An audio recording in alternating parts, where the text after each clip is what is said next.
अस्सलाम वालेकुम दोस्तों, मेरा नाम है ज़ियाउल इस्लाम और आप देख रहे हैं ज़ियाउल कुरान। वीडियो शुरू करने से पहले मेरी तमाम दोस्तों से गुजारिश है कि मेरे इस चैनल को सब्सक्राइब कर लें और साथ मौजूद बेल आइकन को भी प्रेस कर दें ताकि हमारी आने वाली वीडियोस आप तक सबसे पहले पहुंच सके। आपके ताउन का बहुत बहुत शुक्रिया। पिछली वीडियो में हमने बात की थी कि शैतान ने किस वजह से बगावत की थी और वो कैसी जन्नत थी जिससे आदम को निकाला गया था। तो आज हम शुरू करते हैं 37वीं आयत से। बिस्मिल्लाहिर्रहमानिर्रहीम فتلقى آدم من ربه كلمات فتاب عليه إنه هو التواب الرحيم۔ उस वक्त आदम ने अपने रब से चंद कलमात सीखकर तौबा की जिसको उसके रब ने कबूल कर लिया क्योंकि वो बड़ा माफ करने वाला और रहम फरमाने वाला है। इस आयत में तौबा को बड़े अच्छे तरीके से समझाया गया है। मैं कोशिश करूंगा कि मैं भी आपको आसान तरीके से समझा सकूं। सबसे पहले ये बात काबिल गौर है कि गलती दोनों ने की थी, शैतान ने भी और आदम ने भी, मगर दोनों में फर्क ये है कि एक अपनी गलती पर अकड़ गया और मगरूर हो गया और दूसरा अपनी गलती पर नादम हो गया। और उसके ऊपर से अल्लाह की शान रहीमी देखें कि आदम को अपनी गलती का एहसास हो गया था कि उसने गलती की है और दिल में नदामत पैदा हो गई, मगर उस गलती की माफी कैसी मांगी जाए ये इनकी समझ में नहीं आ रहा था। अल्लाह ने जब देखा कि मेरा बंदा अपनी गलती पर नादम है और वो मुझसे माफी मांगना चाहता है मगर उसे नहीं पता कि उस माफी कैसे मांगी जाए, तो अल्लाह ताला ने अपनी शान रहमत से खुद हजरत आदम अलैहिस्सलाम को वो अल्फाज सिखाए जिनसे उन्होंने माफी तलब की। और वो आयात सूरह अराफ में भी मेंशन है, रब्बाना ज़लमना अनफुसना व इल्लम तग़फिर लना व तरहमना लनकूनन मिनल खासिरीन, यानी ऐ हमारे रब हमने खुद पर बहुत जुल्म किया है और अगर तूने हमारी मगफिरत ना फरमाई और हम पर रहम ना फरमाया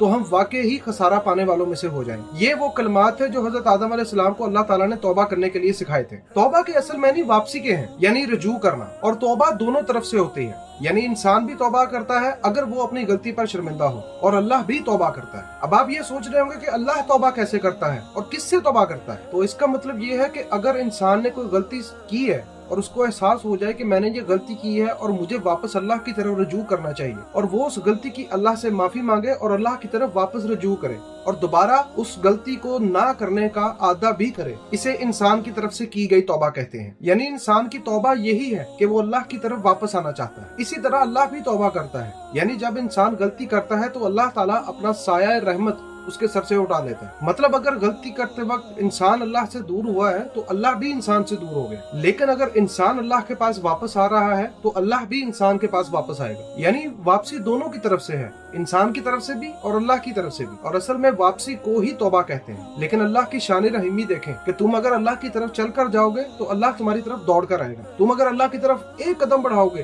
तो अल्लाह तुम्हारी तरफ 10 कदम बढ़ाएगा, मगर शर्त यह है कि वापसी की नीयत बिल्कुल खालिस हो। ऐसा ना हो कि गुनाह करने के बाद तौबा कर लो और बाद में दिल में ये नीयत हो कि मैं यही गुनाह दोबारा भी कर लूंगा और दोबारा फिर से तौबा कर लूंगा। ऐसी तौबा अल्लाह बिल्कुल कबूल नहीं करता। तौबा का असल मतलब यही है कि एक बार गलती कर ली और उसकी माफी मांग ले तो दोबारा उस गलती को दोहराने की नीयत भी दिल के अंदर नहीं होनी चाहिए और कोशिश करनी चाहिए कि दोबारा वो गलती सरजद ही ना हो। क़ुल्नहबितू मिन्हा जमीअन فإما يأتينكم مني هدى فمن تبع هداي فلا خوف عليهم ولا هم يحزنون।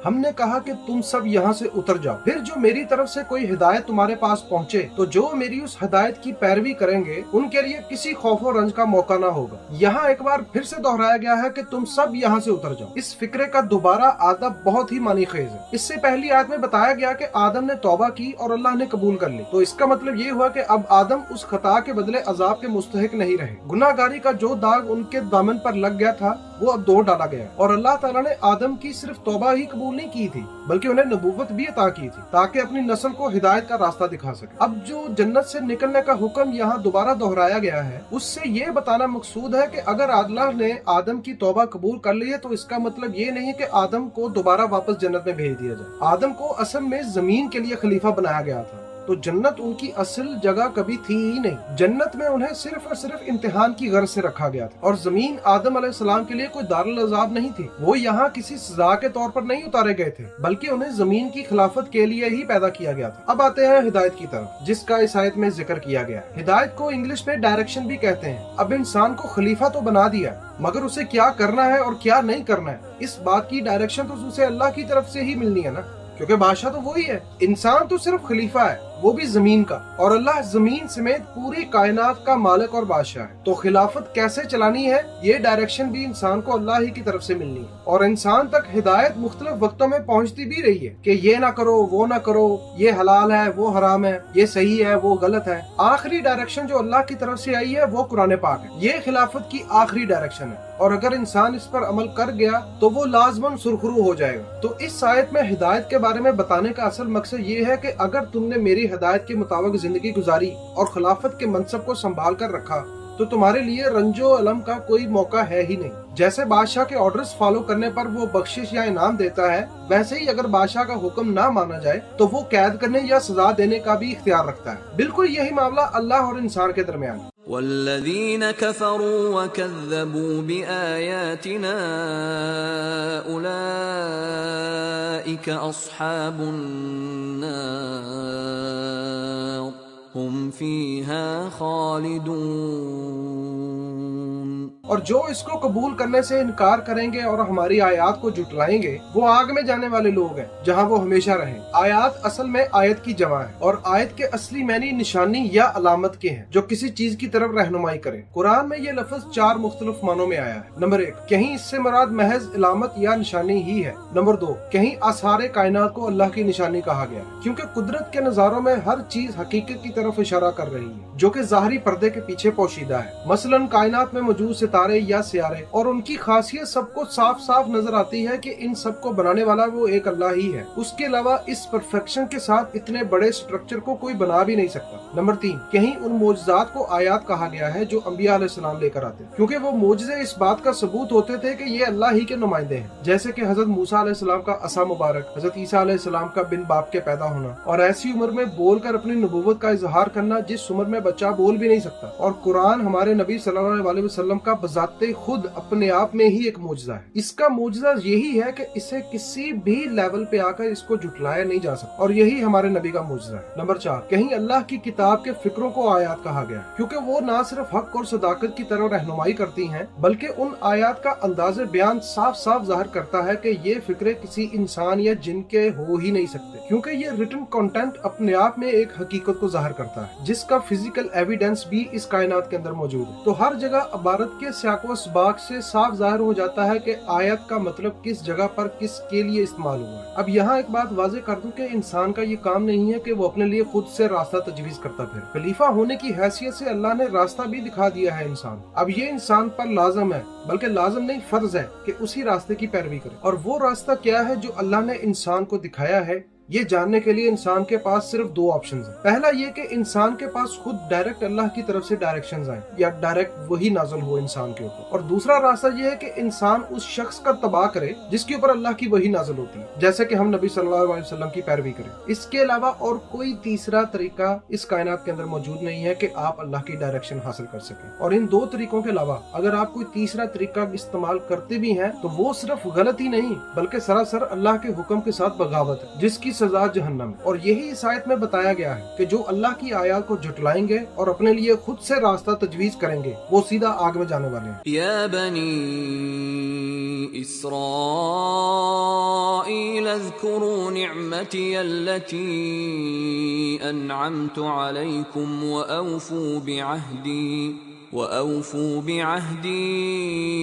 أوف بعهدكم وإياي فارهبون۔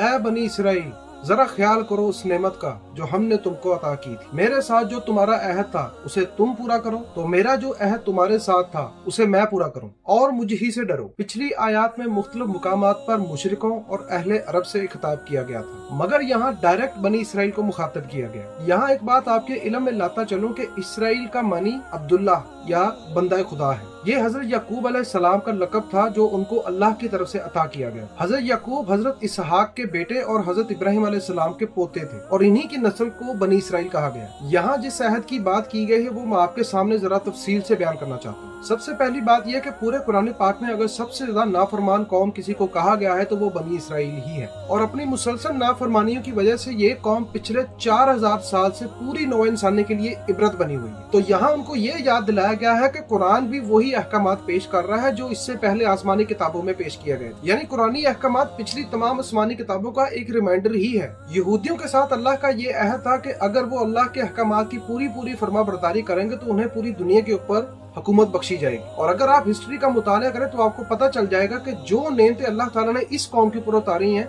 वो सिर्फ आज तक किसी कौम को हासिल नहीं हुआ, और यही कौम उन नेमतों के बदले सरकशी करती रही और आज तक पूरी दुनिया में जलील हो रही। कुछ ईमान फरोश हुक्मरानों के अलावा दुनिया में कोई इंसान ऐसा नहीं है जो इनके वजूद को भी कबूल करता हो। इनकी इज्जत करना तो बहुत दूर की बात, और यही इन पर अल्लाह का अज़ाब है। लेकिन इसके बावजूद भी ये कौम अपनी हरकतों से बाज नहीं आई। अपनी शैतानी सिफात की वजह से इस कौम ने पूरी दुनिया के वसाइल अपने कंट्रोल में किए, और अमेरिका इनका सबसे बड़ा नुमाइंदा है, और ये मुल्क एक दूसरे के बहुत ही सॉलिड सपोर्टर्स हैं। दुनिया को यही पता है कि अमेरिका सुपर पावर है, हालांकि ऐसा नहीं है। अमेरिका की असल बैकबोन इसराइल ही है। आज आप जितनी भी बड़ी बड़ी कंपनीज देख लें, उन सब के पीछे फाइनेंशियली शेयर सबसे ज्यादा इसराइल के पास। और सबसे बड़े अफसोस की बात यह है कि अपने इक्तदार को कायम रखने के लिए हमारे सो कॉल्ड हुक्मरान इनके फॉलोअर्स बने हुए, और अपने मुल्क की इकोनॉमी और अपनी अयाशी को बरकरार रखने के लिए इनके तलवे चाट रहे हैं। मैं यहाँ हज़रत मोहम्मद सल्लल्लाहु अलैहि वसल्लम की एक हदीस कोट करूंगा जो आज के टाइम के मुताबिक बिल्कुल सच साबित हो रही है। आपने फरमाया कि तुम भी आखिरकार पिछली कौमों की रवश पर चल कर रहोगे।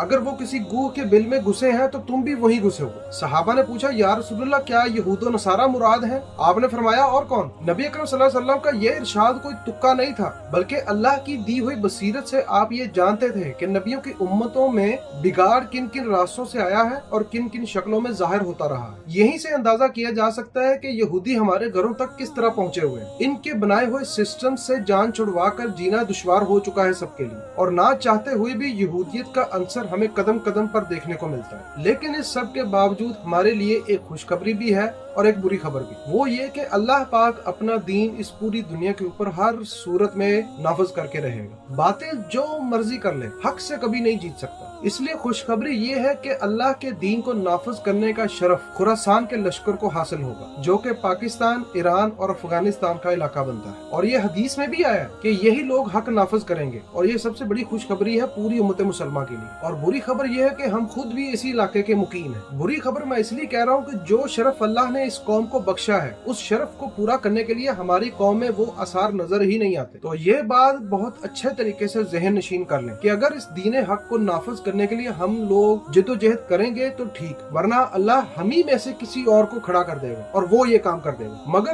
काम जरूर बुरा होगा। चाहे तो अल्लाह हिंदुओं को हिदायत दे दे, वो मुसलमान हो जाए और वो ये काम कर दे, मतलब होने को कुछ भी हो सकता है। लेकिन जो चीज काबिल फिक्र है वो ये है कि अल्लाह ने जो शरफ इस कौम को बख्शा है, उसके बरक्स हम कहाँ पे खड़े हैं। दीन तो नाफिज करना दूर की बात, हम तो खुद ही सीधे रास्ते पर नहीं चल रहे हैं, खुद ही इसी दीन के ऊपर अमल पैरा नहीं हो रहे हैं, जिसकी वजह से ये दीन नाफिज करने का मनसब हमारे हाथ से जाता हुआ नजर आ रहा है, जो कि एक बहुत ही बुरी खबर है। वैसे आपकी इस बारे में क्या राय है, मुझे कमेंट सेक्शन में जरूर बताइए। मैं उम्मीद करता हूँ कि आज की इस वीडियो से आपको बहुत कुछ नया जानने को मिला होगा और पसंद आया हो। अपना बहुत सा ख्याल रखिएगा। मिलते हैं ऐसी अगली शानदार वीडियो में, तब तक के लिए अल्लाह हाफिज।